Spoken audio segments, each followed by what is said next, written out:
Hello, everyone, and welcome back to the Sanderlanche podcast. Today, we're talking about Oathbringer, interludes 4, 5, and 6, and chapter 58 and 59, wherein we meet Kaza for a short amount of time.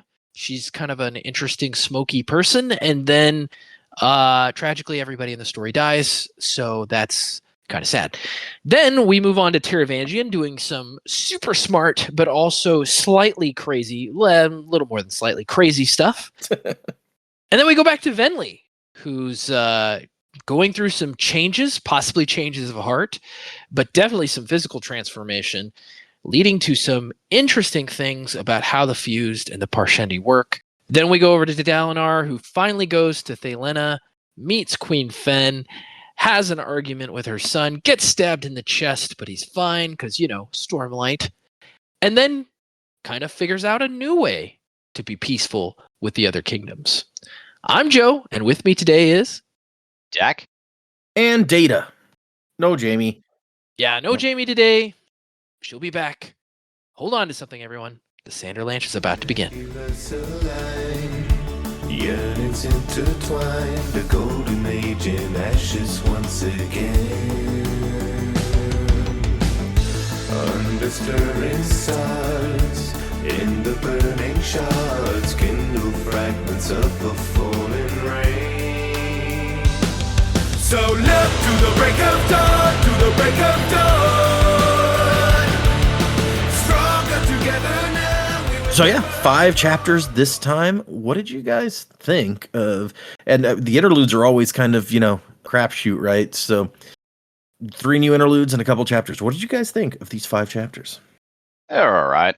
I feel like all 3 of the interludes, when they started, I'm just like, I don't know if I'm feeling this. But by the end, I'm like, alright, I'm invested in this. Especially the first one, just because that was the only one with a new character. I'm just like, alright, where the hell are we now? Like, okay, there's definitely some power there because, hey, this is our first main series, explicit encounter with these, multiform crab people things. Mm-hmm. Oh, are they the listeners? No. The Sleepless. Sleepless, that's right. I remember Arklo's name, but I can't remember what species he was. They're also Aimians, one of the 2 kinds of Aimians. I don't remember off the top of my head, but we were told both of those names for them. Yes, I forgot about that bit. Man, it's a lot to keep it straight is, right? in your head. These giant books that we're reading. Yeah, but it was fun. I feel really bad for Kaza. It sounds like she had. It doesn't seem like anyone on Roshar really is having a good time of it, but her existence seemed especially shitty. She didn't deserve that. And then she finally found something. It's like, maybe I can have a normal life. And then Crabmate just went, nah, fuck that. So, yeah, that was a whole thing. Taravangian, interesting, because really it's only the second time we've seen inside his head, but this is the first time we see him at his, most deliciously evil, and just giving shit to his underlings, and trying to find ways around them so that they won't get in his way, even though he specifically set up the tasks to prevent that. It's like, man, we talked about how, Shallan and her burgeoning personas are just sort of undermining her own life. I feel like Taravangian's got that tenfold at this point, because every damn day with this guy it's something different. But he's also a bad guy, so whatever. But that was interesting, just seeing more into his head. And I know we talked about it last time, but we're seeing more of, okay, this is what he wants. He knows that you can't defeat Odium, so he's trying to find some way to just come out on top in this situation. He's reminding me of the Lord Ruler at this point, which is not a good comparison because Rashek, fucking dick. Yep. I don't give a shit what they said in Hero of Ages. He was not a good dude. But it's an interesting perspective because we ultimately didn't really see that much of Rashek, so it's kind of cool that we get this sort of counterpoint to him, and we're getting a lot more invested in his head and his motivations in his mind. So that's cool. And the Venli one, again, interesting. I was like, I just don't really like Venli as a character that much. But then again, she's just someone motivated by desperation who's done awful things. So, that's most of the characters in Stormlight at this point. But it was very interesting when it seemed like, oh, she was meant to be possessed by the ancient, the the ringleaders of the Voidbringers is what it seems like. But then Odium himself got involved and said, no, I got plans for this one. I'm like, well, that's fucking ominous. So, yeah, interesting. And then the chapters we go to Thaylena, and it's like, all right, this is cool. Dalinar the diplomat was interesting, like just going the Barbossa route and getting stabbed and just like allowing himself to be stabbed to prove a point. Like, all right, that's kind of cool, I guess. But I really loved it when he starts using his powers to repair things. I'm like, cool. I've been waiting for that ever since we've seen like in his flashbacks, like the dude who made the rocks ripple, and Stormfather said, oh yeah, you can sort of do something like that. I'm like, I need to know. So yeah, that makes total sense, Bondsmith. Yeah, no, interesting chapters, but I am at the point it's like, all right, I need wheels to spin a bit faster now here. Let's keep the train moving. Fair. Yeah, Dalinar diplomacy involving a sword through the body isn't, I guess, terribly shocking, but no, like badass moment, but it's like, yeah, right, that went about as there was only one way that could have gone. At least he realized, like in the moment, like, oh yeah, this probably wasn't a good idea. Yeah. Well, he's like, it did what I wanted it to do, but now I kind of feel like shit about it because this isn't what I want to be. Yeah, well, and he thinks about it at some point. It's like, why is it every time I have to prove a point to someone who involves me getting in the ring with them? Yeah, I mean, he's still developing as a person from that guy that we saw in the flashbacks. Yeah, it's a long road. Well, at least from there to here. Yeah, I mean, the most important thing is he's no longer heard their cut my steak. It's true. Sweet Star Trek reference there. But also I like what you were saying about Taravangian, because it's it's just his whole deal is so weird. And I like the comparison to Lord Ruler. I don't think I'd ever thought about it that way before, but it's an interesting parallel. And you're also right that it's like we're seeing him more than we ever saw Rashek. So it's like getting a glimpse into that mind that we didn't see way back when, because I guess at least some of what we're trying to do here is very similar. The thought behind it, anyway. Yeah. I really loved that first interlude with the new character Kaza. I was like, man, I could read a whole book on like this mysterious island with these sleepless creatures and the magic of the treasure there and all that stuff. That was just a really interesting interlude. I'd love to know more about that place. Maybe we'll get there someday. But be a cool place for a short story if there's nothing super canon in the main storyline about it. But it was a really fun read. It was a little sad. Kaza obviously has some stuff going on. And that's one of those things we can kind of get into it a little later, but like some of the stuff that was going on with her using the Soulcaster, I'm like, is that normal? So we can get into that a little bit later. I'm gonna ask that question. But anyway, great first interlude. I really enjoyed it. The Taravangian, super smart yet crazy thing, also a fun read. Taravangian, like I think my favorite part is not only did he berate his underlings, but then the one underling has to have the insult explained to him, and so that just really tickled me. That it's like, yeah, he's so intelligent that his insults have to be explained. Thought that was. I mean, we've all been there, right? Oh, sure, yeah. But it is probably also a distraction technique. He's like, okay, I'm going to make an insult that they have to figure out what it means, because while they're busy figuring it out, they're not talking to me. Right, exactly. And I could do my thing. And then the Venli stuff, yeah, again, this was interesting, but I felt like I needed more, right? Like Kaza, I got at least an ending to her story. Like she died, I guess. And it kind of left this shroud of mystery over this island and what could possibly be there. And we saw the Sleepless. And, if we hadn't read the short story with Lift and we saw this creature and we just read this interlude, I'd be like, whoa, what the heck is that thing? Yeah. So at least we've got a little bit of knowledge. 100%. Yeah, at least we've got a little bit of knowledge about what that thing is. And then, yeah, the chapters, it's kind of cool to see Dalinar figuring stuff out a little bit. Figuring out his powers, obviously, the most cool part, in my opinion. But also just kind of figuring out, like, how he can win people over, not just the same old way he has been. Because I think I've been talking about that for quite a bit during this book. It's like he needs to figure out how to do it his way, but in a way that's going to be successful. Because what he's been trying up to this point, I felt like just really wasn't working for him. And so I feel like we're at that point. He's getting to that point now. Like he's doing stuff that makes sense for him to do. And so I'm glad that we're kind of getting to that point. Yeah, Dalinor's kind of finding his feet as a diplomat, maybe a little bit here, which, well, and part of it is that because you have been like he needs to figure his shit out if he's going to try to diplomacy, because you were like, we saw him try that in the last book and it didn't work, and it wasn't working at the beginning of this book. And the thing with the Stormfather and being able to bring people into visions that like gave him the foot in the door, basically. And now that he's gotten his foot in the door with these other countries, now he has to show up and actually be a diplomat, which he's still not the best at. Yeah. But we're seeing some growth in that here, which I think is really cool. Yeah. No, I think it's much better. He's doing a much better job at this point, kind of figuring his stuff out. So.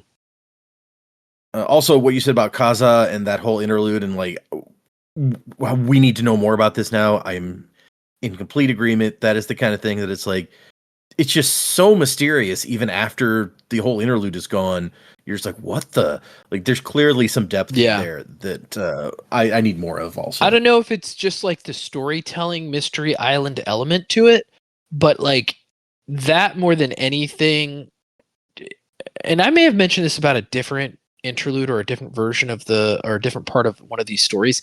That to me more than anything screams like a manga storyline where it's like you could do a little comic book about that island and the sleepless and kind of like a mystery shrouding around that island and people trying to journey there.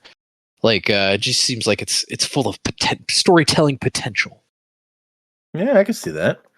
That could be very cool comic book. Like the sleepless would look pretty freaky in a comic book. I could see that. Pretty cool. Yeah. Well, okay. Speaking of that interlude, that's our first. Let's get into these chapters.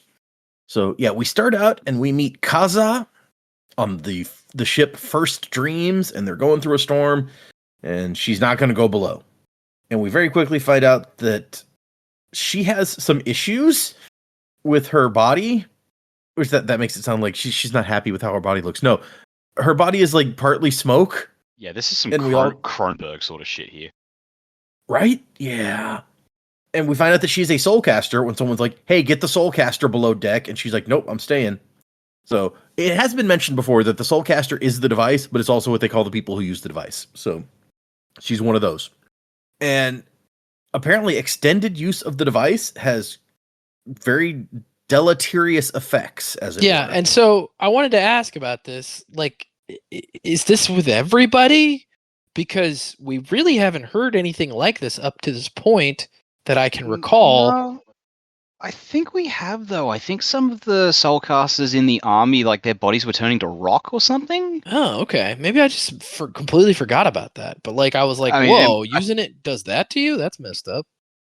I think it was mentioned in book 1, so this is a couple of years ago at this point, but see, I was going to ask you guys if this had come up before, because I know it does come up. I could not remember when, and it was rock that we've seen at some other point. So the fact that Doc remembers this makes me confident that yes, we have seen it at some point. But yeah, most of the soulcasters, the devices that they have are dialed into like one or two things that they can mainly do. And that was one of the things that was like amazing about Yasna's soulcaster when they thought she had a soulcaster. It's like, oh, it can do all of the things. Yeah. Turns out she can just do all the things, but yes. That's what makes me think it must have been book 1, because that was when Shallan was all about finding the soulcaster, using the soulcaster, so we just heard more about them. Whereas in Words of Radiance, like, no one really gave a shit about them anymore because the main characters weren't using them. I guess that's true. Yeah. But yeah, so the long-term effects of using one are that you start to turn into whatever the thing is that they do. So the one that she does is smoke, and so she is becoming smoke somehow. Like how that works physically, it seems bizarre to me. Like, how are you not bleeding to death if like a giant hole has opened in your face? But yeah, it's magic. What are you gonna do? Yeah, ask the dude from Mortal Kombat. It's true. Oh, right. And so apparently she is on this ship, and the relationship here between her and the captain seems strange because he's like, "Hey, I paid a bunch of money to get you on board," and he's treating her kind of like a thing. And she's like, "I'm not a thing. I'm a person. I decided to be here." They have a weird relationship, but they both are after the same goal, so they're kind of aligned. And they come through this storm. It seems like a very unusual storm, and they see Aimia. Not like the main big island of Aimia that it's mentioned in here. They're like, oh, everyone knows there's nothing interesting there. This is like this smaller island that's secret and you have to go find that's part of Aimia. Which we've heard about Aimia a couple of times in that I believe we're told at some point that there was a scourging of Aimia and like it's uninhabited basically now. And we know that Axes the Collector is one kind of Aimian.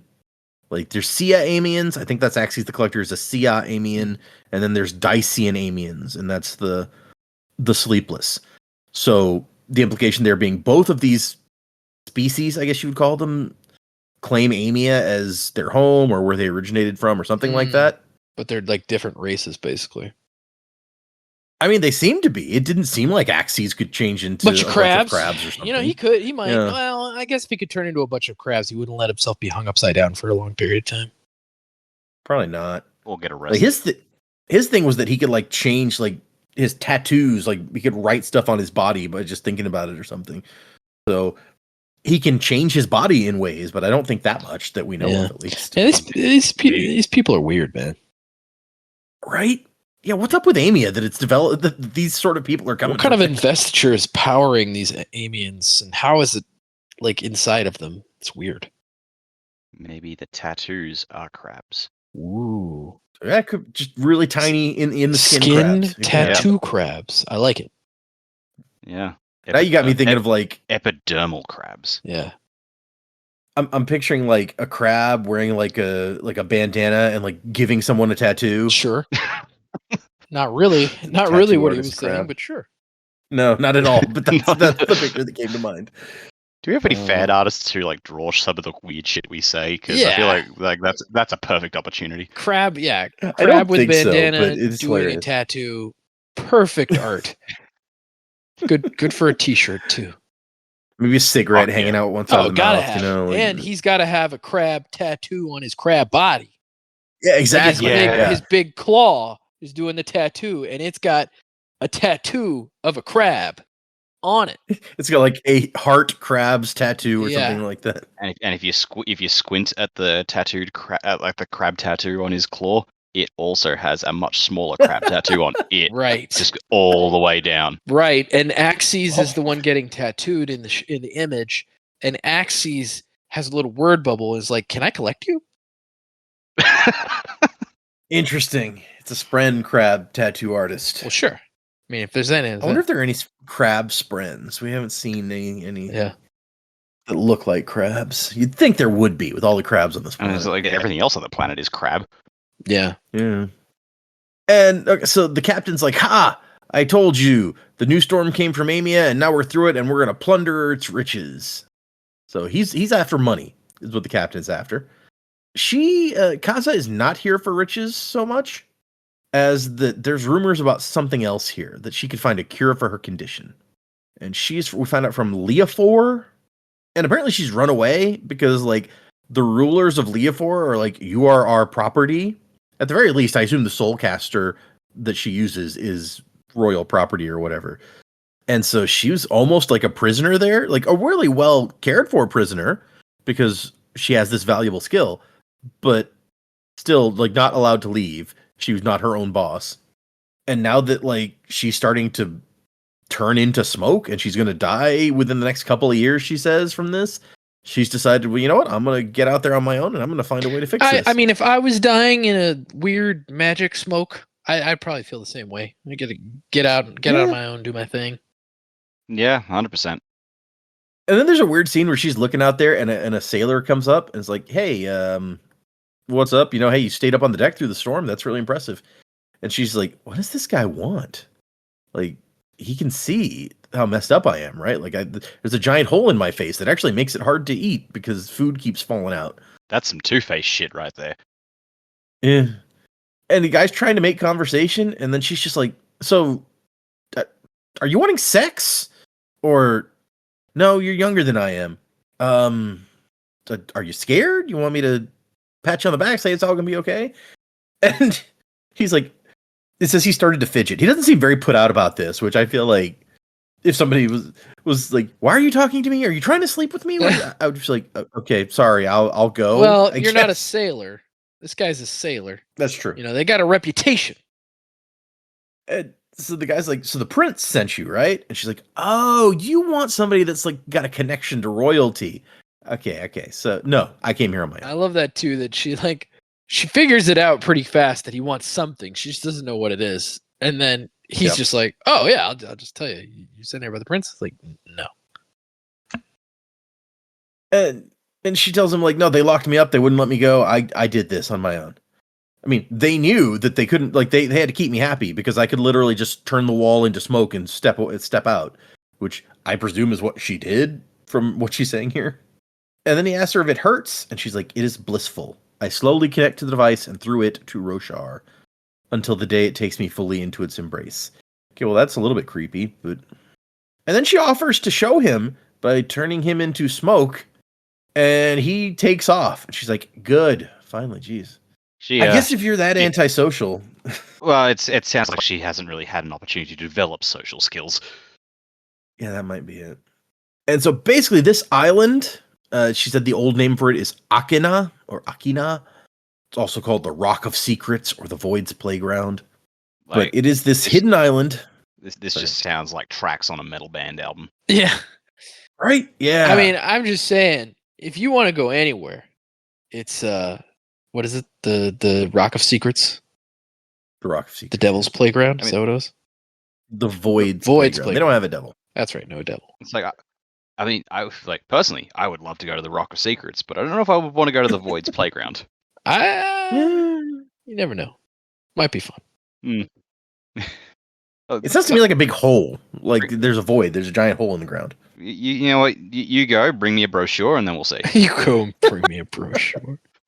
What if the Grand Canyon was called the Void's Playground? That would be a really metal name.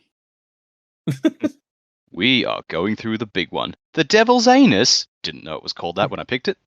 No, yeah. Uh, That was a good name for that one, though. yeah. I don't know if they have a devil in their religion either, but whatever. So this island of Akina is apparently isolated by this supposedly magical storm that they've made their way through. But then once you get past that, there's like rock spikes sticking out like some 40 feet tall all around the island, keeping a boat from approaching. Which is why the captain got a hold of a soulcaster. He's like, "This is why I hauled you all the way out here. I want you to go turn those spikes into smoke so we can go through." And she instantly can tell, like, "Oh, those were soulcast here. Like, this is not some natural formation." These rocks are not a natural formation. Which means someone put them here. It's actually... This asteroid field isn't on the Yeah. And so she says she can make a hole large enough for one of their little dinghies to go through. So that's what we do. Meanwhile, the cook, a woman who looks reshy but with tattoos all over her face, basically forces everyone to eat before, getting out on that island. So she's got tattoos too, but she's sleepless. Yeah, I believe what we find out later is the tattoos are actually just like, they're not really tattoos. They're like the seams of the creatures on her face not fitting together all that well, but it's hidden by making them look like Crab tattoos. See, we were right. Yep. Well, the tattoos are the absence of crab. Right. If they're the seams. That's true. Yeah. The absence And of so crabs. That's a good name. Ooh, It absence. just makes me think I don't have a Good band venereal name. disease. Like absence of crabs. Yep. Some groupie's like, "Hey, I can fix that for you." Ew, Whoa, yucky. wait, ew. No. Oh, way. Yeah.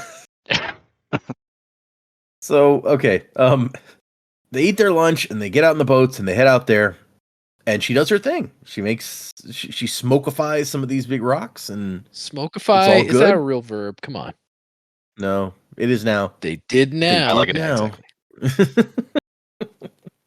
And I like you see her having to do that same convincing like that we've seen Shalon try to do, where the rock is like, and she's having to be like, hey, you remember what it was like to have the freedom of the air? Because she can tell these are soul casts just straight from air into rock. And she's like, I can't turn you back into air, but smoke is free like the air. Don't you remember how great that is? And the rock's like, yeah, that was good. And manages to change. It's so funny to me that like soul casting is having a conversation with an object, convincing it to be a different object. It's like what a random like way to do a magic. It's like, hey, you remember that one time you were this thing? Wasn't that good? Wouldn't you like to be that again? Yeah, I would. I agreed to this a while ago, kind of regret it, but the guy was like no take backsies, so... Yeah, he cast me in a stone, and then he's like, all right, I'm out. And I'm like, oh, man. And I think she mentions that like sometimes soul casting is convincing and sometimes it's more like ordering, but or commanding, she says. And so I guess in this case it was like a discussion. Right. I wonder if she also mentions that her soulcaster only has one mode, not the full 3. So I guess you can have one or you can have she's 3. a smoke specialist, huh? And she like this big transformation, she can feel herself like drifting further away. Like she almost turns into smoke that time. And she's like, okay, maybe like a year or two that I gave myself was optimistic. Could just stop soul casting. You could, yeah. But supposedly soulcasters came from here is what she's heard, and they may have the secret to like using them safely. So that's why she's pushing to get it here. Right. And they can see, or rather, one of the guys is like, oh, there's gemstones just lying around on the beaches for the plucking. We're going to be so rich. Which we find out when she gets there. She's the only one to make it. There are, in fact, a bunch of gemstones just laying there. So dude was not lying. You could get real rich if you could get there. She's looking for the secret of how to avoid death by the device she loved. And she's convinced that she will find it here. Meanwhile, some people are starting to have some stomach problems. Like the captain has to move from the boat he was in to the boat she's in. And he's like, yeah, they said they're not feeling well, cowards. Well, they're not going to get any of that sweet money cake. I like how he's just like taking it in stride. Like, yeah, they're so scared. They're not feeling well. And then everyone else also starts not feeling well. And before you know it, she turns around like the boat has stopped and everyone has just keeled over. It was very innocuous. I did not see it coming at all. Yeah. And she's just like, yeah, okay, cool. They died. I'm going to go to this island. What else is she going to do at this point? That's true. But her determination is impressive. She's like, huh, they're all dead. Well, I guess I'm paddling. Or rowing. That's what it's called, sorry. She thought they were unconscious. I thought at one point it said she like moved the captain's dead body out into the water or whatever. Okay, so at first they're unconscious. Yeah. Like when she's rowing in, it says like she's like, oh, none of them are conscious. That's weird. And it's not till she gets to the island. It's like, oh, they're dead. Why are they dead? It's a couple paragraphs later when she makes it to the island that she's like, oh yeah, they're not breathing anymore. Huh. All right. Stop breathing, huh? That's unfortunate. And so by then she's also feeling it. She's getting sick, but she's not going to let it stop her. She throws herself out of the boat and like hands and knees crawls up onto the stone of the island. And then she just collapses like, why am I so sleepy? And then there's a weird kremling. And like seeing this weird kremling leads her down like some, she's dying. So her brain's kind of going all directions, remembering stuff from her childhood randomly here. And as she tries to force her way up, she sees like big old uncut gem hearts laying on the beach here. She's like, wow, that guy was right. No, she didn't care about that though. And then there's a voice like, I should have guessed the drug would not affect you as quickly. You're barely human anymore. And then she looks and, oh, it's the cook. Yeah, that's her tattooed face. All right. You poisoned us. And the cook says, after many warnings not to come to this place, it is rare I must guard it so aggressively. Men must not again discover this place. And Kaza's like, what, is it the gemstones or is there something else? And the cook's like, sorry, I can't tell you. Even like to sate your dying wish, because there are those who could pull secrets from your soul. and the cost would be the end of worlds. Yeah. I like how basically that was a big FU to the reader. It's like, I know she's dying, but I'm still not gonna tell you what's going on here. Yep. So I gotta ask, like, Data, you read this before you ever read Edge Dancer, right? I probably did, yeah. Yeah. So, like, this would have been your first exposure to the crab people. What was your thought going through, like, if you recall, when you first read this bit? Honestly, I do not remember my first reading of this bit at all. I think I was going through it so fast that I'm like, okay, random interludes, crab person dies, whatever. The Soulcaster thing did stick with me. Like, I have a very specific memory of the lady turning into smoke, and this is the first time, even if it's been like touched on before, this is the first time it hits you in the face with like, this is what using a Soulcaster does to you. That part I remember from my first time. That part has stuck with me. I think that the thing with she breaks into crabs, I honestly don't know if I was reading through it so quickly, because you don't get that. It's like a sentence or two, and then this interlude is over, where it actually mentions that this person turned into a pile of cremlings. I don't know if I read through it so fast that I didn't catch the fact that this person turned into a bunch of crabs, or if I was just like, huh, that's weird. Don't know what to do with that. Let's keep going. But he had a very Kaza moment. It was like, huh, they're unconscious. That's weird. He was like, huh, she turned into crabs. That's weird. I guess I'm just gonna keep going. Yep. But yeah, I didn't have a big like, oh my gosh, what is this? Like, there's crab people. I don't remember thinking about them much at all. Okay. See, yes, the cook breaks into a bunch of crabs and causes like, was that a hallucination? I mean, I am dying, so maybe. And then the Kremling starts like trying to take the Soulcaster from her. And she's like, no, I have one last thing that I'm going to do. And she like turns herself into smoke. She's like, I get to choose. So it is very sad for her. Of course, we don't know if she'd actually gotten there, if she would have found the answer she was looking for. It might have been one big like boondoggle anyway, but it's, you know, you feel for her a little bit. That's a good word, Data. Boondoggle. Yeah. But this is one of those interludes that's like, oh, this is one of those that it's like we're taken to some random part of the world and we see something interesting going on there. And I appreciate those just for how they expand the world. Next is Taravangian. And Taravangian is very smart today. He makes a point. He's not as smart as that one day when he created the diagram. But like, he's pretty dang smart. To the point that he's like, I got shit to do. I don't have time to waste with these stupid tests. Just let's get through this quick. What we find out later in the section, we'll address it now because we're here, is that he gets to the final question and he's like, yeah, no, I can't answer that. I'm not that smart. Anyway. He's like, turns out I can't answer it. I just chose not to so you wouldn't mess with me. No one anticipated that smart Taravangian could play dumber than he was to try to get around the restrictions. Which, you know, in all factuality makes complete sense. I mean, Taravangian's the one who set up the restrictions in the first place, and so he probably would not have guessed that he himself would want to get around the things that he put in place. And I guess, how smart, what I want to know is how smart was smart Taravangian when he set up the smart restrictions? Well, apparently, I think it says in here that like when he set up the restrictions, it was like an average day. Because he tells advertisers like, well, average is stupid. I'm smart now. Yeah, in fact, it's right here. He's like, the irony is that you let prohibitions instituted by my idiot self control my true self when it finally has the opportunity to come out. And they're like, but you weren't an idiot when he's like, yeah, whatever.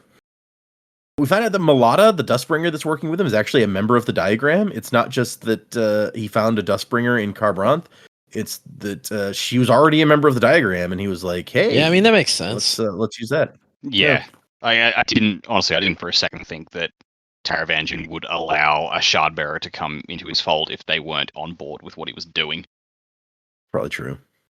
But it's interesting that somebody who is on board with what he was doing was able to bond a Spren like this. Like, we don't know much about her, the kind of Spren that bonds with the Dustbringer, but they must have a different attitude towards some of this stuff. Well, you know, Patton doesn't like him. It's true. Yeah, he said that they like to break things or something, I think. And so, what Taravangian wants to do is he's like, bring me a copy of the diagram. He's going to like annotate it, basically. Also some music and get all the furniture out of here. Like, okay, whatever you say, man. And this is where Moral's like, okay, your room's done when they have fixed it all up. And he says, thank you, Uscritic one. Uscritic, Uscritic. I don't know. Have you been drinking salt? And Moral's like, what? And Taravangi just goes for it. And he's now sent them down a rabbit hole of like, what the hell was he talking about? I think use critic is like a guy, right? That's what they find out. Yeah, that it's like an adjective, but based on a guy. Like his name became an adjective or something. And so he instantly starts finding like parts, like things about the diagram that they'd missed. First off, he's like, yeah, you can't turn this into a book. It was like written all over the room. The dimensions of things, like where things are spatially, might be relevant. And he instantly finds these connections that they'd missed before. So yeah, he's got some brain power going for sure. He's gonna wake up tomorrow with some hella good hand cramps. Yeah, probably. And he thinks that day I had been a god. Today I'll be the prophet of that god. There's a moment where he takes some time to think about maybe there's a way that we can stop all but the most intelligent from being allowed to learn to read. That would accomplish so much good. It's like Vornism says men can't read, but that's just arbitrary. It's the stupid who shouldn't be allowed. He really doesn't like stupid people. When he's smart. And then it comes up on the point where he listens to them outside talking. It's like, yes, Uscritic seems to refer to Uskri, a tragic figure from a poem 1700 years ago. Drowned herself after hearing her lover had died, but it turned out he hadn't actually died and she just misunderstood. Kind of Romeo and Juliet, I guess. That's exactly where my mind went. And so eventually it came to just mean stupid. And she's like, I guess the salt refers to the fact that she drowned herself in the sea. I felt like that was a weak connection there, and I was like, maybe there was something else, but we never get anything else, so I guess that's probably what it was. So it was an insult, Moral says, and she's like, yes, using an obscure literary reference.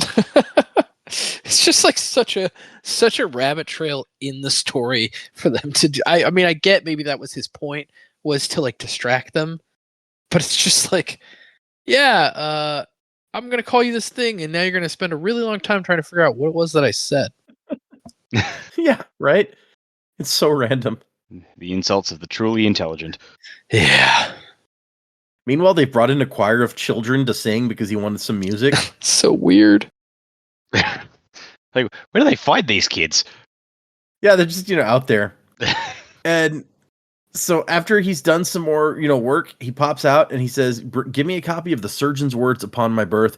Oh, and kill those children. And then they like stifle their singing because they hear him say it. Yeah, they heard it.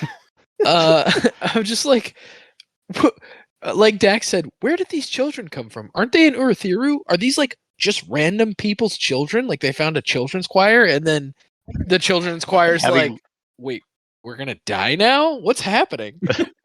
Like, do these kids have choir practice every other day or something?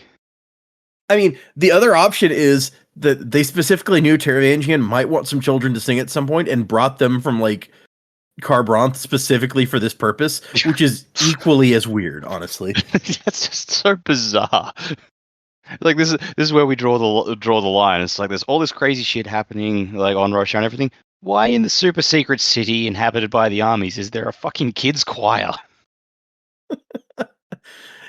Moral's like, you mean stop them from singing? And he's like, yeah, whatever. Like, kill them, tell them to be quiet. I don't care. Whichever gets them to shut the hell up. I don't care. That's like, so you could just tell them to stop. Yeah, like bro, we don't gotta kill them. Like that like if nothing else, that would require less use of energy and resources. Yeah, he could have just been like, stop singing.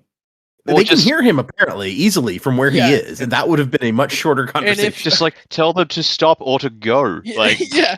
Or even if you were gonna threaten to kill them, just tell the children, hey, stop singing or I'll kill you. And then be done with it. Yeah. The simplest thing is to order their deaths, obviously. Yeah. We know smart Taravangian is jerk Taravangian, but holy shit. Right? Yeah. I wonder why he's not allowed to make policy decisions for the country. And he's like, kill those children. I don't care. Just he's doing his best at Spaceballs. Just like, remember, good is dumb. Adrotasha just has the sheet of paper with the surgeon's words ready because apparently he asks for them all the time. And this is where she calls him out on like, you threw the test on purpose. And he tries to distract her with like, do you know about how you can use Stormlight to grow plants? And there's a whole like side thing about, yes, there's been some evidence that like plants can be grown using Stormlight instead of sunlight. But it's clearly just a pure distraction from the line of questioning And that she's I begun. love that because I, as a reader, am getting confused. I'm like, wait, why is he talking about plants now? I'm like, oh, he's distracting her. He's distracting me, and I'm reading this. Like, it's confusing. Yeah. And this is where he calls out. It's like, no, those were rules. These are rules that you set up for yourself. And he's like, when I was stupid. She said, no, when you were normal. And he says, normal is stupid. Okay, fine. I won't make any policy decisions. I will avoid ordering the murder of any further groups of melodic children. Fine? Just go away. The melodic ones. They're just kids who are like, ding dong, ditch me. Oh, you better believe I'm fucking killing them. It's like, let the people see my work. I don't care anymore. Just leave me alone. Because things have gone so badly with his Dalinar plan, which was, to kill Dalinar. Yeah, it wasn't a good plan anyway. He's looking out for specific Dalinar related things to try to update the diagram, because that whole section has fallen through. He needs to pull out things that can help them plan for what to do next about Dalinar. And then he stops and reads the words of the surgeon, who apparently said he had the cord wrapped around his neck.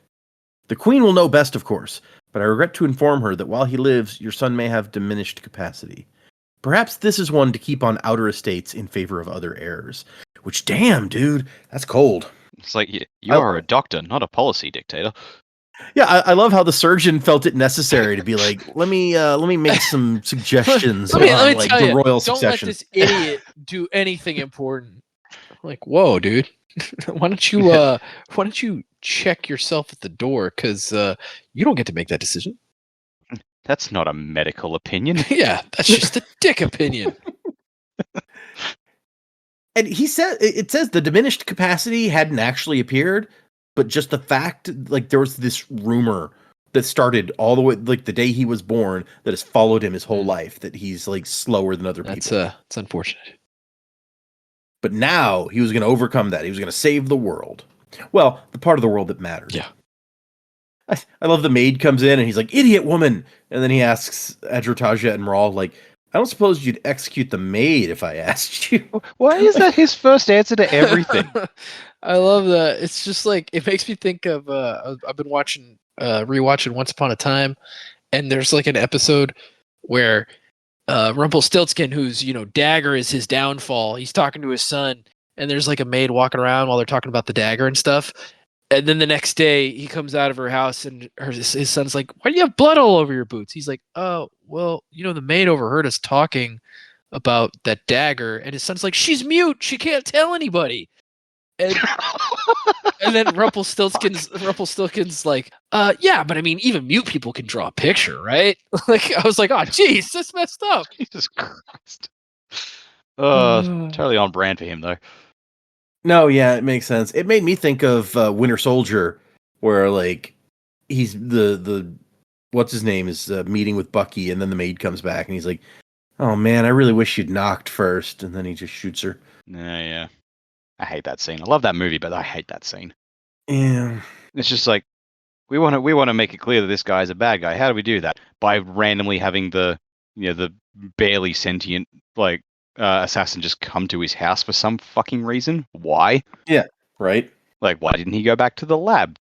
Anyway. And they're like, no, we're not going to kill the maid. To damnation with you anyway. I almost have the answers. He says, we can't kill Dalinar. That time has passed. We have to support the coalition, and then we force him to step down, and I can take his place. Which I feel like Dak or someone predicted early on when Teravangian joined up that's how it would go.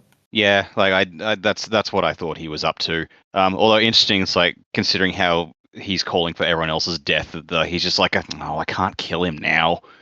It's like the maid and the children, yeah, fucking kill them, but I can't kill the one I wanted to kill. Yeah, no, I remember making that call a while back. So yay, vindication. But it's interesting to me that, I mean, that it's a logical. You came up with it because it's a thing that makes sense, right? He didn't have that plan until now. Yeah, interesting. Yeah. So it's like he just He just came to Urithiru just like hoping to shit that it would pan out, and it looks like it has for him. Yeah, lucky him, I Yeah, guess. that is Yeah. weird. It's got to be like the diagram at least led him to be like, if Dalinar starts a coalition, I need to join it. That has to be, because it feels like when he's not as smart, he just blindly does what he believes the diagram possibilities say he should do. Yeah. Right? He's pretty much guided Yeah. by it. It's just like, oh yeah, just do that thing. I can't interpret the diagram today super well, so I'm just gonna do what it obviously says I should do. Yeah, that tracks. But his plan is once he takes over the coalition, they'll let him because the other leaders will see him as non-threatening, and then he'll be in a position to negotiate with Odium, and they can make an agreement. And Moral's over here like, can't we just like beat Odium? Is that an option? And Taravangian says, it like rolls his eyes, and he's like, no, duh. And Adratasia has to explain, no, this is the reason that the diagram was created. We can't beat the enemy. We have to figure out how to save whatever we can save. And Taravangian agrees. Yep, that's the only way. Dalinar would never accept this fact. Only one man would be strong enough to make that sacrifice. That's what he'd ask for, the capacity to save I us. am that one man. So it's like, if nothing else, this is confirmation that, like, you know, we sort of had the inference before that that's what he was up to, but now we have confirmation he is not with Odium, at least. Like, he is his own Right. agent. I was thinking about, because was it last week we were talking about that? And you were like, we really don't know what he's up to. And I'm like, we're going to find out soon. Yeah. But so yes, it says at the end, his plan is save what he could, abandon the rest. So what exactly that means, how much is savable in his brain, we don't know still. But Save the cheerleader. That's it. don't save the world, just the cheerleader. It's fine. Then we get the Venli one, which I feel like in some of these Venli interludes that we've had two so far, I guess, that we're supposed to kind of relate to Venli and kind of feel for her and some of the things that are happening in these, but she's kind of a jerk, and I don't like her. So it's hard for me to like feel that sympathy that I feel like the book wants us to feel. Yeah, Like, I don't. I've never really felt it. Even when she was kind of sad that her sister was gone, I was kind of like, whatever. it was kind of your fault. So Yeah, and you know. in this one, she's like throwing things back at Eshonai. It's like, see what we could have done if you didn't hold us back. I'm like, dude. Ever since we met her, she hasn't seemed like the nicest, most caring person. So No. So, okay. She is presenting herself with a small group from the remaining listeners as the Everstorm comes in. Ulam has told them, like, come out here and you're going to be blessed or whatever. And she thinks that she had discovered the first Void Spread. She had discovered Stormform. She had redeemed her people. So she's like, all of this is me. I did this. And today, that's when it's going to pay off finally. So there's about 2,000 surviving listeners, it says. And 9 of them have volunteered for this, including Demid, her once mate. He's like, see, Eshonai, see what we could do if you didn't hold us back? And Ulam's like, yes, okay, good, stay in the line. Ulam is the Spren. We've seen him. He's kind of a jerk also. And they're like, okay, so this storm's going to bring us power, like greater power than even Stormform, right? And Ulam's like, oh, yeah, totally. Great power. You've been chosen. Just, you have to embrace this. You have to willingly want and welcome this. And so like, okay, we'll do it. And the storm hits, and there's like a little ball of light, basically, that goes in her, and she can feel this, like, in her mind, in her soul, like this thing, let me in. And so she tries to open herself up to it. It's just like adopting a new form, right? And then as the thing tries to take her over, some other voice, an ancient paternal voice, says, choose another, this one is mine. And the thing goes away. And the storm passes, and she turns, and she has changed to a form that she doesn't recognize. She's like, this isn't storm form anymore, but it's not like nimble form either. What is this? Meanwhile, Demid and the other 8, I guess, are standing over here, and they've changed a lot also. Like, Demid is real big, tall, broad-chested, just has this very powerful look to him, eyes glowy red. And she's like, what form is that? Demid, how do you feel? And Demid ignores her and is talking to somebody else. Odium rides the very winds like the enemy once did. Aharat, is that you? And someone whose name used to be Melu is like, yes, this feels good. And Venli's like, Demid, like something's wrong. Hold on, let's find the Spren. And Demet looks at her and says, like, you knew this corpse? And she wait, what? Corpse? Why? And then Ulim shows up and he's like, oh no, oh, this is bad. Don't talk to them, Venli. Don't point at them. Just go over here. And so we find out that, these are not her friends anymore. Nope, Demet and Demet and the others, they are gone. Their bodies have been taken by the fused. That one that she was talking to is Hariel, one of the worst tempers of all the fused. Like, don't piss him off. And she's like, you said we were opening ourselves up to a new form, a new spren. And he's like, yeah, you were opening yourselves up to something. I didn't tell you what it was exactly. Your gods need bodies. You should be flattered. Man, this guy is really an ass. Yeah, right? I mean, it would be one thing if they actually were literally volunteering, like, yes, we will give ourselves up to our gods. It's another to, like, trick them into it. That's really messed up. Yeah, that's fucked. And he says that she's been given another form of power. Basically, she's above the regular listeners with this cool, powerful form, but she's below the fused. So don't mess with them. And she's like, no, this isn't going to work. And she starts to walk back to be like, no, I'm going to tell them to get out and get Demet and my friends back. Like, he should know what he's choosing before this happens. And Ulim's like, back? No, he is dead. There is no back. All right? He's just like, oh no, Demet is dead like you should be. And then, like, she's like, I'm still going to fucking talk to him. And Demet and Ulim is right up. He's going to kill you. I'm like, dude, you just tried to kill her. What dog do you have in this fight? That's an interesting point. I hadn't thought of it that way. It is messed up that he's like you should be. What did you do? Resist like that sister of yours? Whoa. Everybody calm down. How dare you not be dead? Ulim is on fire as, like, king of the dicks. Yeah. And then Hariel is like, no, hey, it's fine. Let me talk to her. And Ulid is like, bother. He's like, got a Winnie the Pooh moment. And actually, Hariel is pissed off by this. He's like, you speak like a human, Spren. Your service here was grand, but you used their ways, and I find that displeasing. And Ulim's like, oh shit, I'm out of here. Also, some of the fused are just like on the ground, smiling weirdly, like they're nuts. Which we saw in the Moash section, right? Like, apparently a lot of them are like that.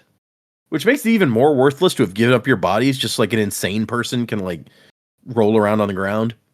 And to his credit, Hariel is over here like, I regret the death of your friend, good servant. Though you are children of traitors, your war here is to be commended. And she's like, please, like, he was precious to me. Can you return him? And the guy's like, he's passed into the blindness beyond. My soul cannot share its dwelling.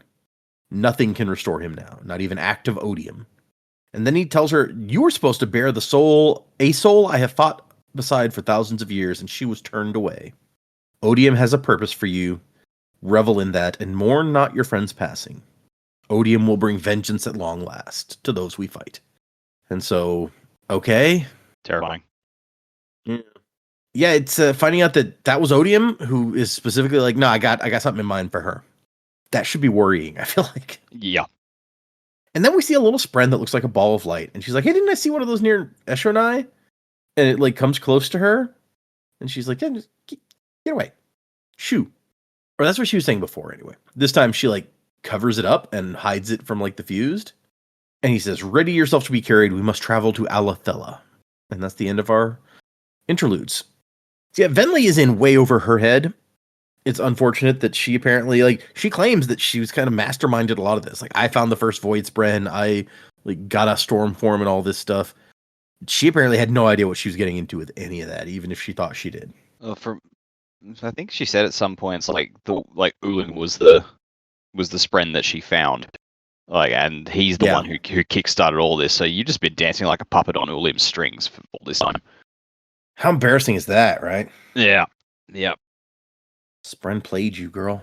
Now your sister and your boyfriend are dead. It's true. Yeah. Not a good look. Nope.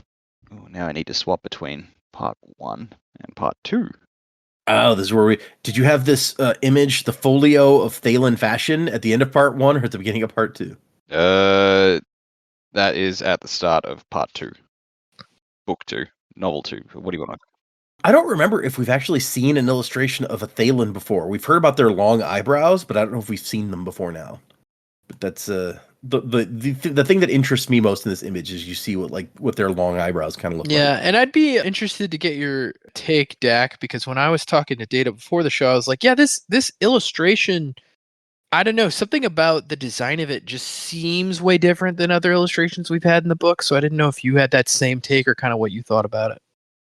Yeah, the art style does seem a bit different, but I can't quite put my finger on it. It's like the writing down the bottom still seems to be Naz's handwriting, but Yeah. the Well, actual it makes it the way seem the like, woman's face is drawn. yeah, and to me it makes it seem like maybe because it says it's like a fashion thing, so maybe it's like he cut this out of some kind of uh you know print that Catalog. they have there, and that's why it looks kind of different because it's supposed to be in the style of their like art or whatever.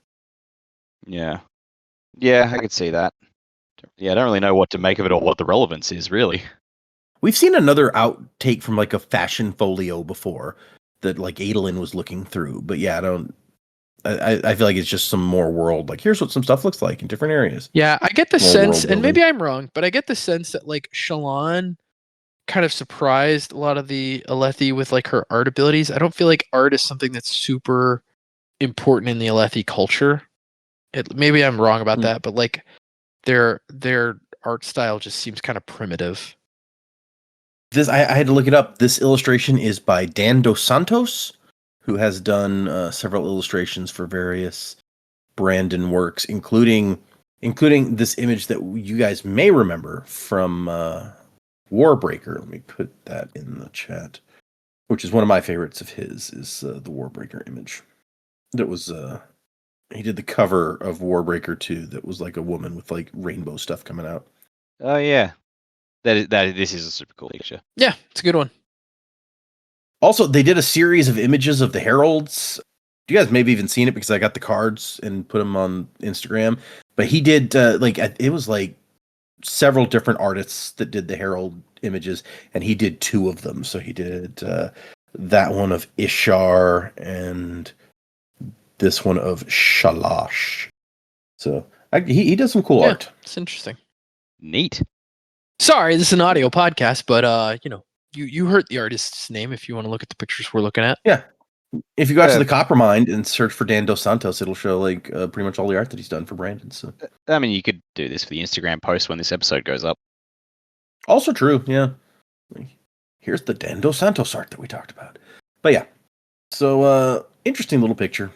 Seeing some Thalens. Yeah. Now we have some new epigraphs. Now that we finished the letters from part 2, and both of the epigraphs we get here are from like the first one is from drawer 29-5 and is a topaz. Yeah, so that's got to be the library that they discovered. Like these are recordings off of these stones from the library. Yeah, that would seem to me to be the case, Yeah. for sure. And so the first one says, as a stone ward, I spent my entire life looking to sacrifice myself. I secretly worry that is the cowardly way, the easy way out. And I want the stone ward, I want to see their oaths because that seems messed up. Like, just looking to sacrifice myself, you know? Is that one of the orders that we hadn't heard of before now? Because that word is not familiar to me. I feel like by now we've heard of all of the orders, but I don't think that one has come up much. Hold on. Now I'm going to go back to Words of Radiance and see if, because in the in-universe book, Words of Radiance, there was lots of mentions, small mentions of the various. Yeah, well, because I think the start of this book, like there was an episode. It was Joe and I. We were trying to name all the ones we've heard of, 7 or 8 of them. Yep.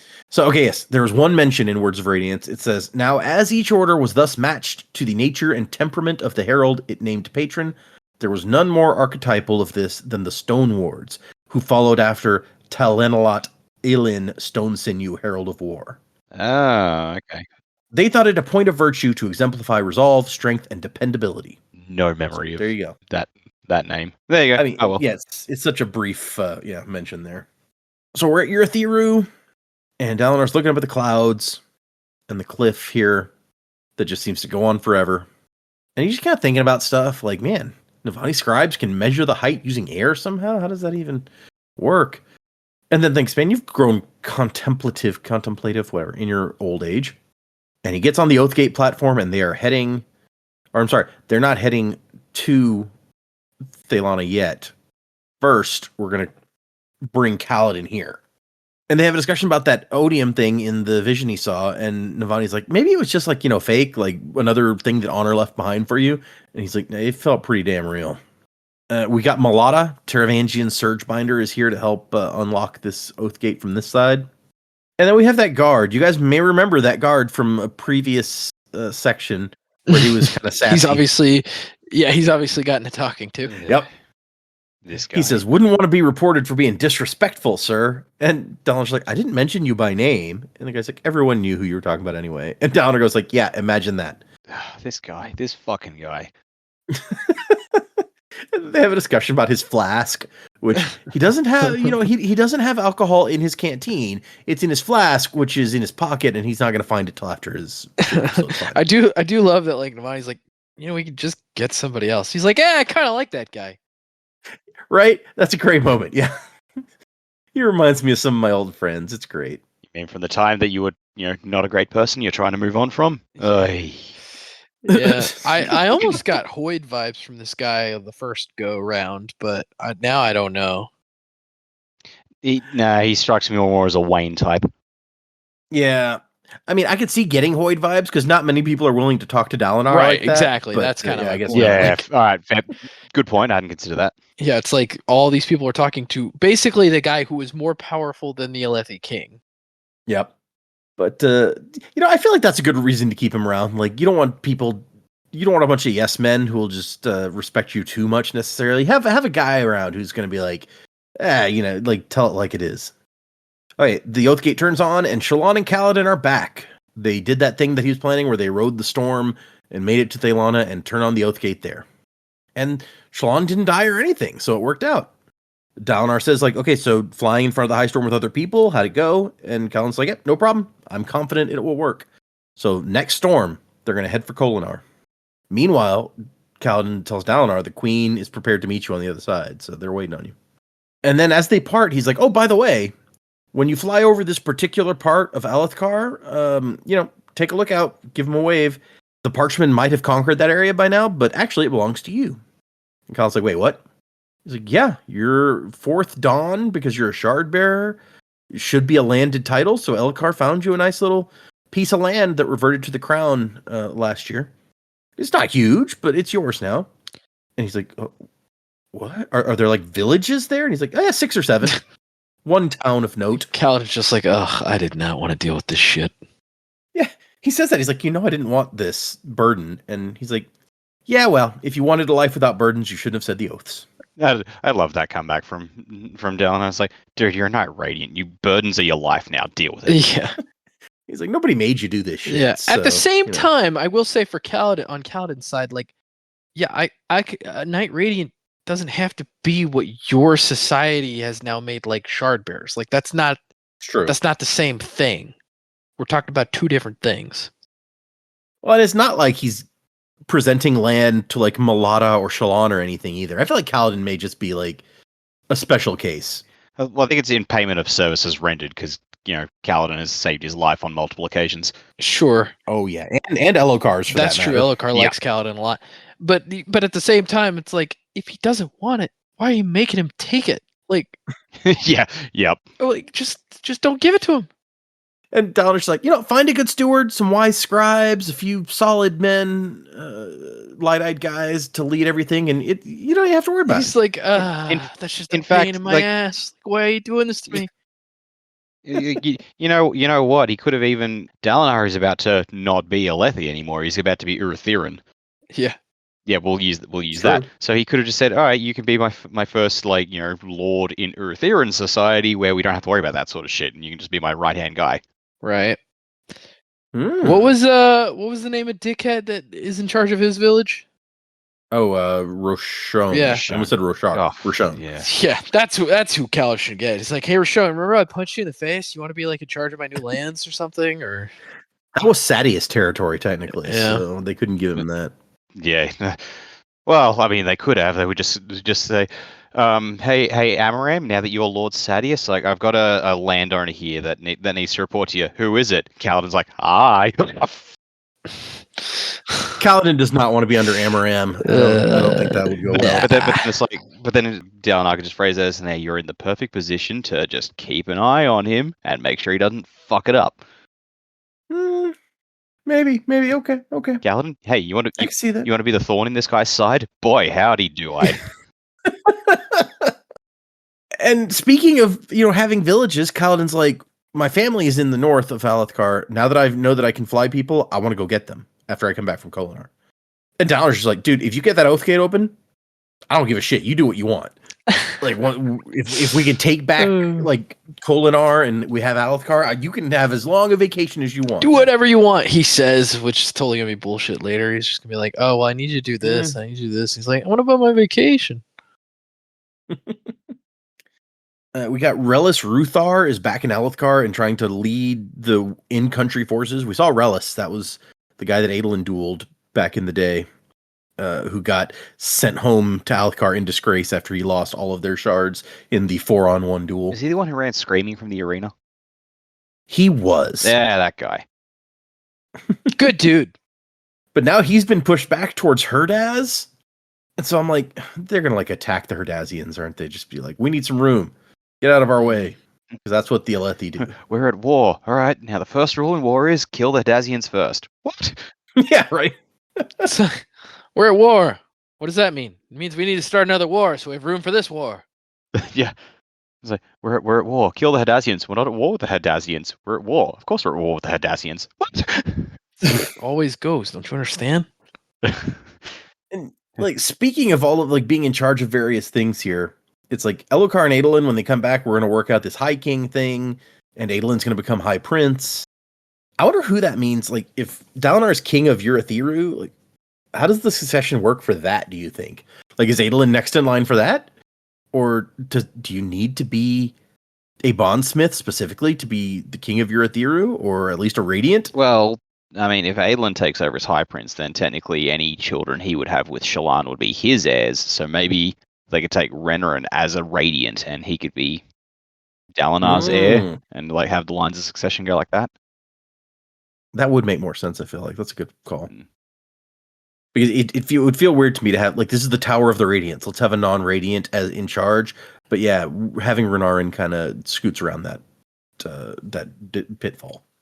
Assuming he wants to be king of anything. Well, we don't know him all that well. As we just saw with Kaladin, like, wanting it doesn't seem to be a factor. Yeah, okay, fair, yeah. So they send him to Thaylen City, and Queen Fen is waiting there for him.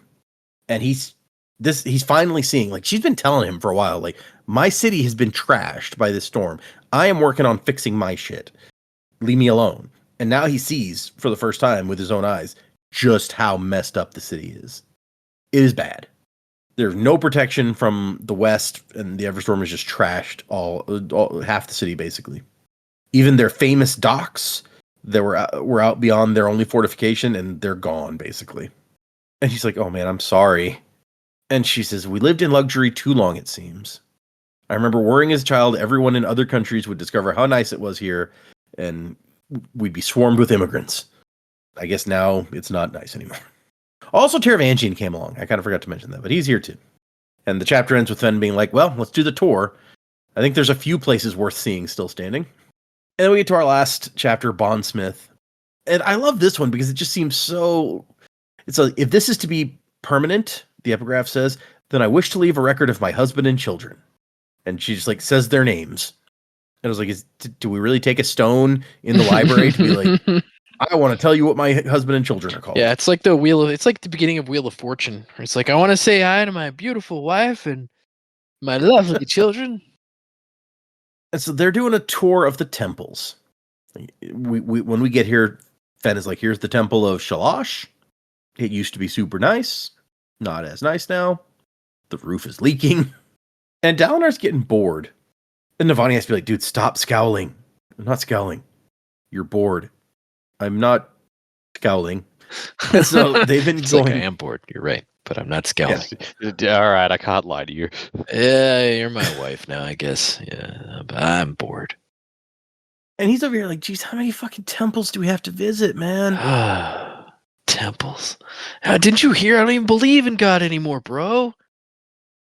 And she says, like, look, the tour of like all of the temples is like the traditional Thalen City thing. Visiting all 10 allows you to see the whole royal ward and shows you how pious they are. 10. So I guess since this was the Temple of Shalash, it must be like each of the 10 heralds gets a temple. And he's just like, okay, yeah, that's great and all, but do we really need like all this pomp and stuff? And she goes, if this stuff really bothers you, we could have sent an actual diplomat. He goes, I am a diplomat. This is my duty now. I have to do it. Well, not with that attitude, it isn't. Right? Well, then stop scowling. And they get to the Temple of Bata, one of the oldest in the city. And of course, the greatest sight here is the Simulacrum of Paralet, the grand statue that... Oh, right. Like, the only thing left is the feet. It's like, oh, damn it. Some big-ass feet. And she's like, he's like, oh, he's trying to... Now that Navani has called him on it, he's trying to be interested. Like, oh, no, yeah, let's look at this temple. You said it's one of the oldest? Which one is older? Like, only Ishi's temple is more ancient, but we won't linger there. And basically, they filled this temple with the wounded because they ran out of room in the hospitals.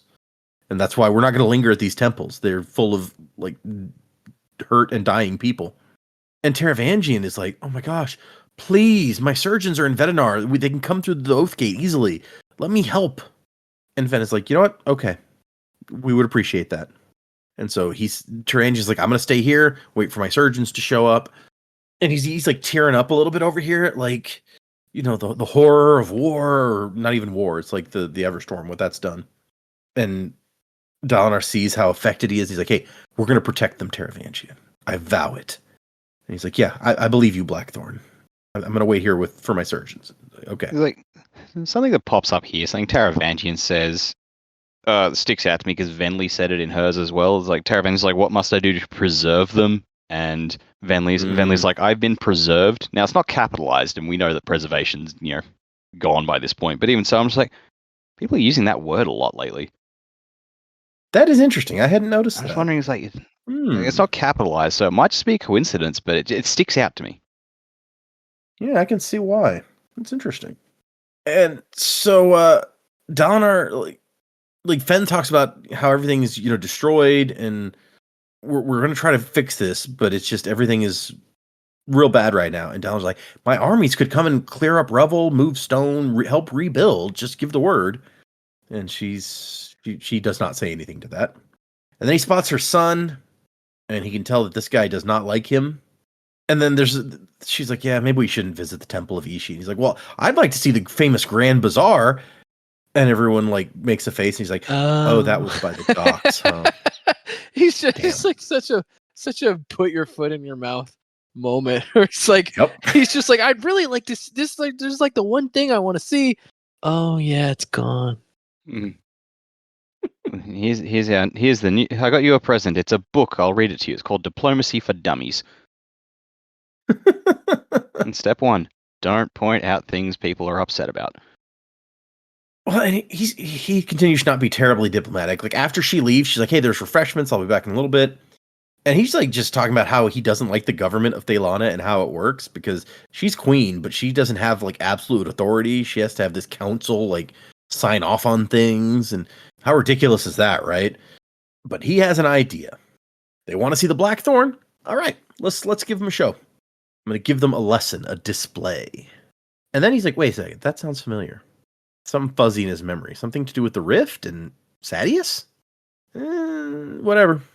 And so he goes up to Fen's kid and says, hey, you, Captain Lord, enough of this crap. Show me the city walls. I want to see something really interesting. And dude's like, what, you really think that I'm going to show you, like, let you spy on our defenses, an enemy general? He's like, I'm not your enemy, son. And he goes, I'm not your son, tyrant. I'm not your buddy, guy. Yeah, exactly. That's exactly what I was thinking. And Dalinar's like, you know what? You've been talking shit all day, and I've chosen not to hear it. And the guy claps back. He's like, I regret only that I didn't speak loudly enough for you to hear the insults, despot. And so they decide they're going to have a duel. No shards, just swords. All right. And I like Navani's over here like, don't hurt him, but also don't lose. And Dalinar's like, well, I'm not going to hurt him. I can't promise the losing thing, but we'll see. And so they're supposed to have long swords. They step into the ring, and Dalinar's got nothing. And the guy's like, where's your sword? And he says, we'll do this by alternating advantage. 3 minutes to first blood, you lead off. So basically that means alternating advantage is one guy gets to be armed, the other guy has nothing for 3 minutes, and then they trade. And we're going to first blood. And he thinks it's a ridiculous imbalance. Like, usually you'd only see this in practice, never with real weapons, but here we go. And the guy is like, I was like, I can switch to a knife or something. And he's like, no, we agreed on longswords. Longsword's good. Let's do it. And I like this guy. He's like, you know what? I'd love to beat the Blackthorn on even terms, but I'll take an unfair fight. As long as when I kill you, you promise nobody here is going to claim that I'm an assassinate, that it was an assassination. You set the terms. And Dalinor's like, yeah. And so they start, and basically he's kind of using a little Stormlight to dodge better. But I don't know that he's using much of it, honestly. It's just like, he's just really good at this. He makes sure that he's not drawing it enough so that people can see the glow of it. And as he's dodging all the strikes, the 3-minute timer is counting down. And Kid realizes that if this goes on much longer, he's going to be on the other side of this, and it's not going to go well.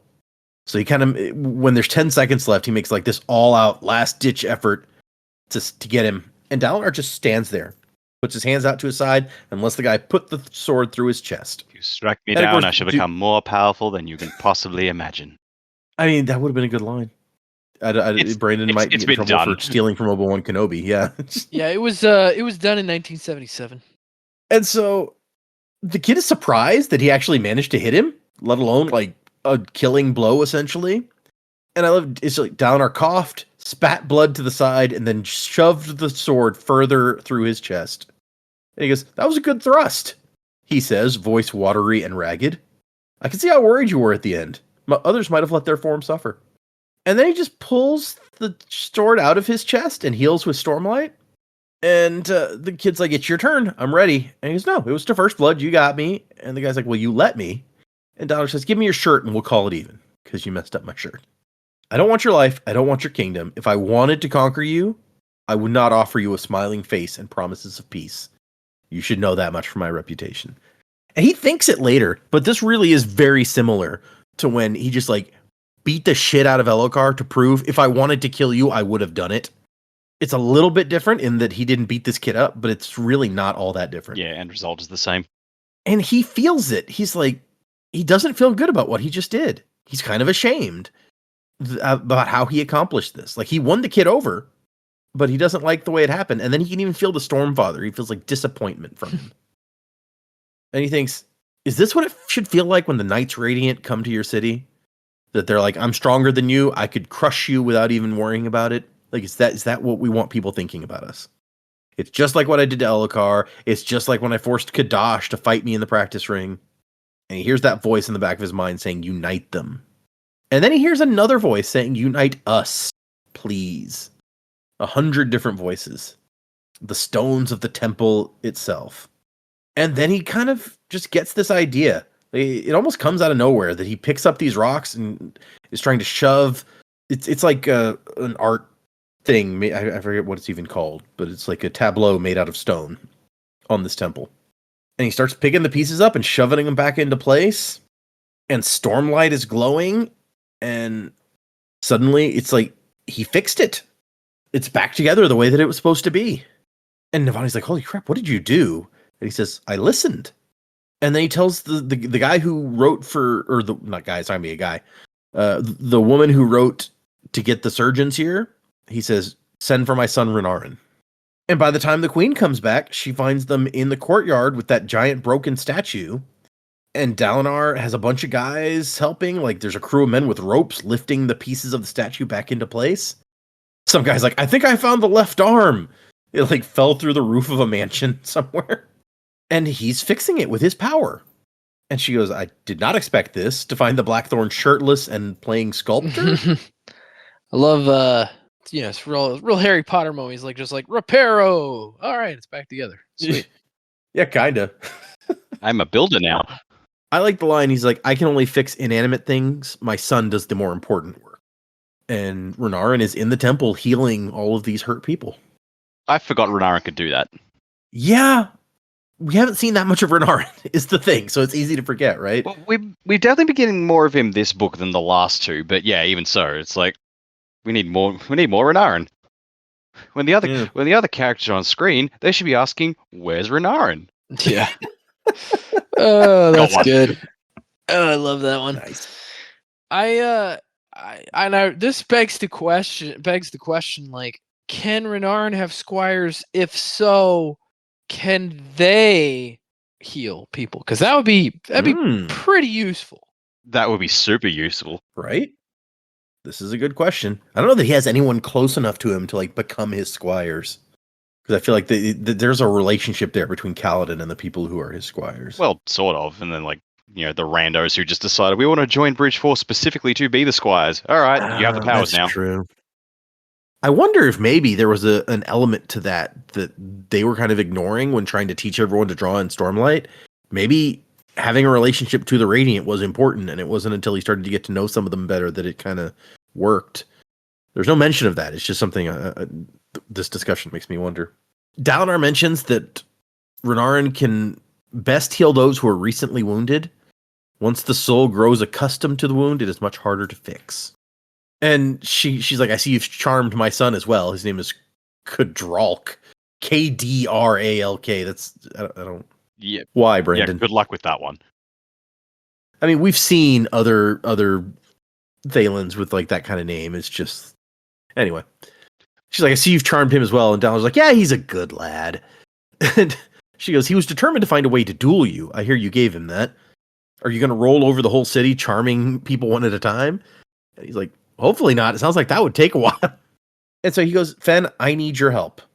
And her summary is basically like, why? What do you need from me? And he goes, I need someone who thinks differently from me and my people. We all think like Alethi. I need other people to have the other ideas that we don't have. And she says that I've already talked to the council about giving you aid in your war effort. We opened the gate. What else do you want? And he says, no, I want you to join me. And she goes, what is the difference? And he says, the difference is referring to it as your war instead of our war. And she goes, okay, fine. You, me, Taravangian, the first real united Vorin coalition the world has seen since the hierarchy. Let's do this thing. And then we're like, okay, awesome. Next, we focus on the Azish, which she says, that's going to be tricky. And he goes, okay, do you have any suggestions? And she says, I don't think you're going to find it appealing. He's like, oh, try me. I'm starting to appreciate the way that I usually do things has severe limitations. And that's the end of our chapter. So what that will be, who knows? Maybe that's a subject for predicaments, but that is where we leave it. For the next, we'll move into predicaments, speaking of, and so I will get the chapter titles. Give me 1 second here. For the next segment, we're going to read 5 more chapters. So 60 through 64, and those titles are Winds and Oaths is chapter 60. Nightmare Made Manifest is chapter 61. Chapter 62 is Research. 63 is Within the Mirror. And 64 is Binder of Gods. So what do you guys think? Where are we going? What's going to happen? If you have any theories about the chapter titles, feel free. But I know that those can be very hard. So Well, Winds and Oaths, that's an easy Kaladin. In the Mirror, easy Shallan. And Binder of Gods, easy Dalinar. It was just those three and Adolin are the perspective characters this section, yeah? I believe so, yeah. Yeah, okay. Yeah, don't know. Don't know what to make of what's actually going to happen in those chapters. But as far as predictions for what's coming up, I've been thinking a lot about the mission to Kholinar and just how hard they're hammering on not only this is coming up, but also, hey, after this is done, we'll be able to talk about all these other things. So straight away, that sets my alarm bells off for, okay, what's going to go wrong in Kholinar? Something's going to go horribly wrong. Because it seems like from the end of the Venli interlude, we're probably going to get the Fused showing up there as well. Because they said they're going to Alethala, which is just their name for Alethkar, I would assume. Yeah, it kind of seems that way. Yeah. So, yeah, it looks as though we're going to have like a bit of a nasty confrontation in there. We already know Moash is headed there, as well as Kaladin and Elhokar. So, I get I get the feeling something's going to go horribly wrong, and like it's an easy thing to claim. Okay, Kaladin is going to meet Moash. Moash is going to see Kaladin and Elhokar together and lose his mind. So I feel like someone's not coming back from Kolinar when we go through. Oh, Yeah. okay. I feel like something's going to go wrong, whether or not they like one of our protagonists or like the people we like is going to meet their ends either at the hands of Moash or the Fused. And I'm trying to pick who that might be. I don't think Kaladin, and I think Elhokar is too obvious. So I'm gonna put my money on maybe. Let's take a big swing here and say maybe Adelin's not going to make it out alive. Oh man, before the wedding? Ouch. Yeah.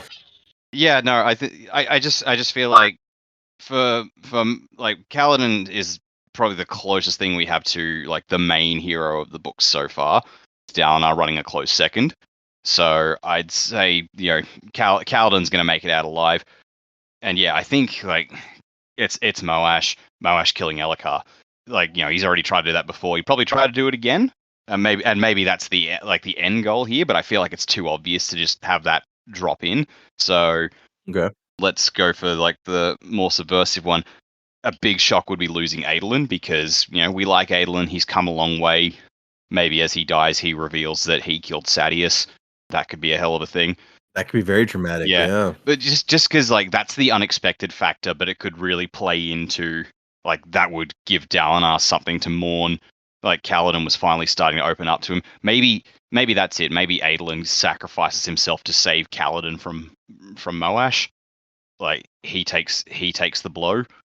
So yeah, just a wild swing. It was like it's either that or someone else in Bridge 4, and I'm like, I don't think that's gonna quite give us like the gut punch that losing a main like a lead character would do. So yeah, let's say Adolin. I don't think he's gonna make it out. Yeah, a Bridge 4 person, or like it would be tragic, but it wouldn't be quite as traumatic. Yeah, I was gonna say Shallan mentioned maybe bringing some of her people. So if she brought like Gaz along and Gaz died, like that wouldn't be, I mean, oh no. I mean, like Gaz's redemption arc would involve taking out Moash, so I'd be, fine with that. But yeah, no, it's just we'll make that call here. That is a bold call. I like that. Okay, I mean, it would be sad, but I can see why you're like, this is a possibility, a little twisty possibility that like. So what? Okay, so Aelin's gone. Dalinar is in mourning, obviously. Renarin, I guess, maybe gets more prevalence in the story because now he's the remaining son of the Blackthorn. We know Renarin has issues because people don't think he's a worthy heir. Even Sadeas thought Adolin was like the perfect Alethi heir, even though Adolin was an inherently nice guy.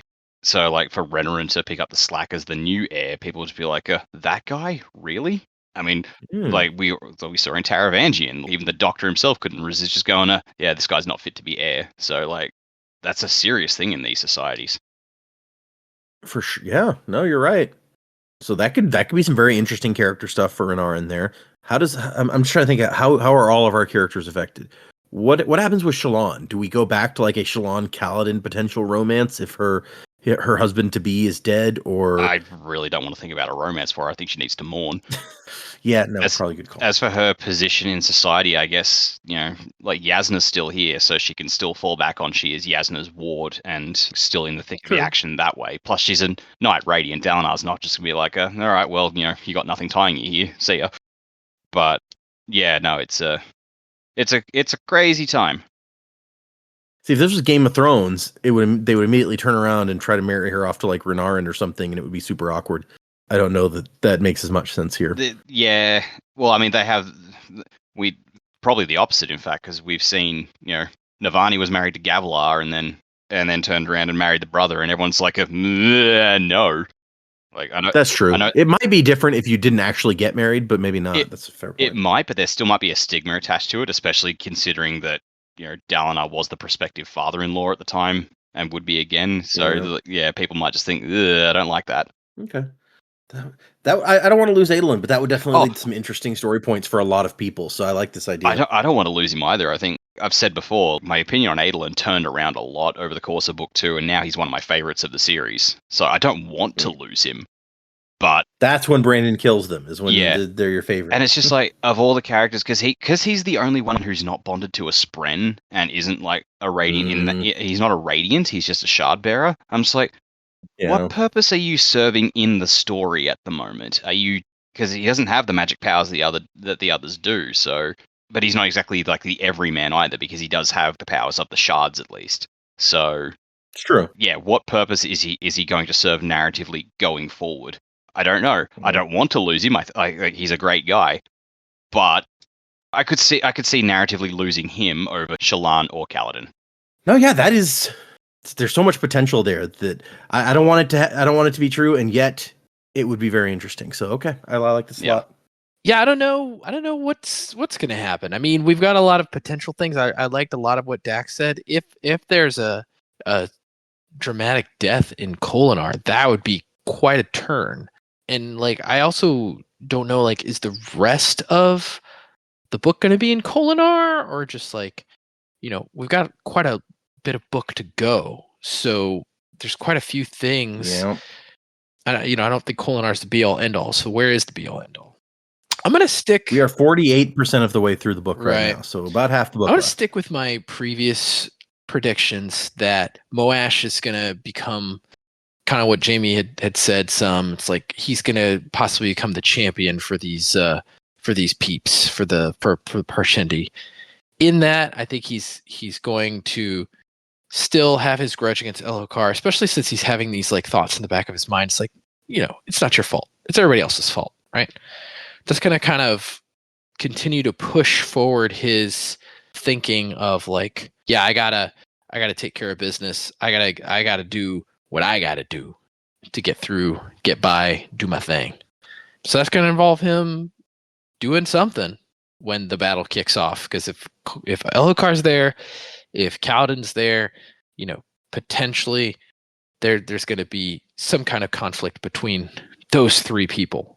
It makes sense. So as far as where we're going with the other characters, Dalinar's doing his diplomat thing. If Shallan goes to Kholinar, I'm not sure what her part is going to be. Is she going to try to slip away and go her own way, or is she going to find herself in being a part of that team? I think both of those are good possibilities. So I'm excited to see kind of like how that plays out. That's an interesting point. Shallan decided to go with Elhokar to get away from Yasna. So yeah, what does that mean for her when we actually get there? Like, what does she want out of this trip other than just not being bossed around by Yasna? So it will be interesting to see how she goes with this, what she decides to do. That's And I also can't argue with this thought that it's like, yeah, there's got to be some sort of conflict between. We're putting these characters who have reason, they have beef, as it were, all in the same place. It would be kind of disappointing if there wasn't some sort of moment where they meet up and there's this conflict, right? Yeah. So yeah, that makes sense. Let's do one email today. I don't want to run us too long again. Last episode was real long. We have several emails, but let's just do one quick one today, and then we will wrap up for this time.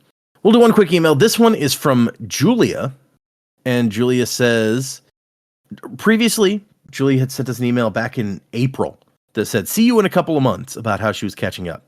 So now, in August, we get, I'm back. She says, I've read Rhythm of War, the first 3 books of Mistborn Era 2, and Secret History, so I can finally listen again. I missed you all dearly and can't wait to hear how much everyone loved Wax being Alrian's descendant. Wasing to the time of next, Julia. Wait, did you say the first 3 books of Era 2? That's what she said. Okay, well, as we've learned, spoilers abound. Yeah, Julia's going to come back in a week and be like, damn it, the first episode of Way of Kings spoiled the last book of Mistborn for me. How dare you? But I'm glad that you are pretty much caught up, Julia, and that you're getting to listen again. By the time you get here, it'll probably be much later still than the last time, where you were when you sent this email, if you're just starting to listen to like Mistborn Era 2 or whatever. But appreciate you being so excited. Like, what's that?